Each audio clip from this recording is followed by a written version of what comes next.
In this video, we're going to talk about fractions. So if you have a problem like this that says, what fraction of the shape is pink? So the best way to tackle this problem is to notice that the shapes in this little picture are exactly the same. So you can see that each shape is exactly the same. So the first thing you would do is count the number of shapes. So there's 1, 2, 3, 4, 5. So 5 shapes. Now you can count the number that are colored in pink.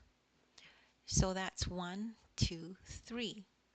So 3 out of the 5 equal parts is pink.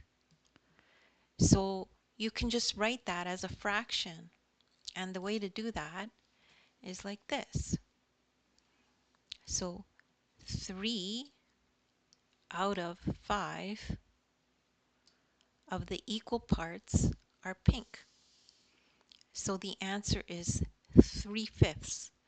What fraction of the shape is pink? 3/5 are pink. And that's it.